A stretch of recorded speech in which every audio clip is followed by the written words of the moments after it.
MP ఎన్నికల్లో ఓడిపోయిన స్థానాలపై నివేదిక ఇవ్వాలని నియోజకవర్గ ఇన్ఛార్జీలు పార్టీ నేతలను ఆదేశించారు సీఎం రేవంత్ రెడ్డి. ఓటమికి కారణాలను వివరిస్తూ వారంలో నేతలు రిపోర్ట్ ఇవ్వాలన్నారు. గతం కంటే మెరుగైన ఫలితాలు సాధించడం సంతోషంగా ఉందన్నారు సీఎం రేవంత్ రెడ్డి. మంత్రులు, ముఖ్య నేతలతో ఎన్నికల ఫలితాలపై రివ్యూ చేశారు సీఎం. ఎంపీ ఎన్నికల్లో డబుల్ డిజిట్ పక్కా అని భావించిన కాంగ్రెస్ పార్టీకి కొంత నిరాశ ఎదురైంది. 8 సీట్లలో హస్తం పార్టీ అభ్యర్థులు గెలిచారు. మహబూబ్ నగర్, మెదక్ సీట్లు స్వల్ప మెజారిటీతో చేజారాయి. ఇక గెలిచిన 8 స్థానాల్లో భారీ మెజారిటీ సాధించారు కాంగ్రెస్ అభ్యర్థులు. నల్గొండ అభ్యర్థి రఘువీర్ రెడ్డికి రికార్డు స్థాయిలో 5.5 లక్షలకు పైగా మెజారిటీ వచ్చింది. ఖమ్మం అభ్యర్థి రఘురామిరెడ్డి 4.5 లక్షలు, మహబూబాబాద్ అభ్యర్థి బలరాం నాయక్ 3.5 లక్షలు, వరంగల్, భువనగిరి అభ్యర్థులు చెరో 2.5 లక్షల మెజారిటీ దక్కించుకున్నారు. పెద్దపల్లి అభ్యర్థి వంశీ కృష్ణ 1,00,000 ఓట్లకు పైగా మెజారిటీతో విజయం సాధించారు. జహీరాబాద్ అభ్యర్థి సురేష్ శెట్కర్ 50,000 మెజారిటీతో నెగ్గారు. ఎంపీ ఎన్నికల ఫలితాలపై అందుబాటులో ఉన్న మంత్రులు, పీసీసీ ముఖ్య నేతలతో రివ్యూ చేశారు సీఎం రేవంత్.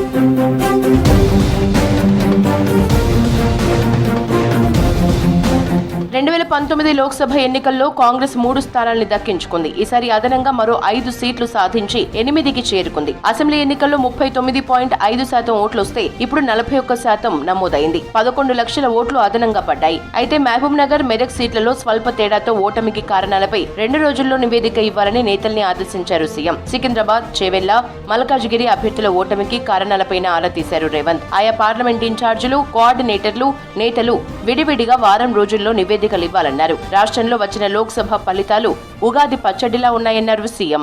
ఈ రోజు తెలంగాణ రాష్ట్రంలో వచ్చిన ఫలితాలు, ప్రజలిచ్చిన ఓట్ల శాతం, పార్లమెంట్లతో పాటు అసెంబ్లీలో మాకు వచ్చిన మెజారిటీని 17 పార్లమెంట్లకు సంబంధించి 8 పార్లమెంటు నియోజకవర్గాలను కాంగ్రెస్ పార్టీని గెలిపించడం జరిగింది. మా 8 పార్లమెంటు నియోజకవర్గాల ఫలితాలు కాంగ్రెస్ పార్టీకి వచ్చిన ఓట్ల శాతము 39.5%. ఈ పార్లమెంట్ ఎన్నికల్లో 100 రోజుల పరిపాలన తర్వాత దాదాపుగా 41% ఓట్లు కాంగ్రెస్ పార్టీకి రావడం. బీజేపీ ఓట్ షేరింగ్ 13 నుంచి 33.5% పెరిగింది. ఇందులో 20% ఓట్లు బీఆర్ఎస్ నుంచి బీజేపీ డైవర్ట్ అయ్యాయని హస్తం నేతలు చెబుతున్నారు. బీఆర్ఎస్ సహకారంతోనే బీజేపీకి 8 సీట్లు వచ్చాయన్నారు సీఎం రేవంత్. అందుకే 8 చోట్ల బీఆర్ఎస్ కు డిపాజిట్లు దక్కలేదన్నారు. అంటే రాష్ట్రంలో భారతీయ జనతా పార్టీ కూడా ఓట్లు, సీట్లు పెరగడం జరిగింది. అయితే ఇందులో వాళ్ళ ఓట్లు, సీట్లు పెరగడానికి వాళ్ళ నాయకత్వాన్ని సమర్థించేదానికంటే బీజేపీని గెలిపించడానికి బీఆర్ఎస్ నాయకులు ఆత్మ బలిదానం చేసుకొని అవయవాలను త్యాగం చేసి, అవయవ దానం చేసి ఈరోజు బీజేపీని గెలిపించడం జరిగింది.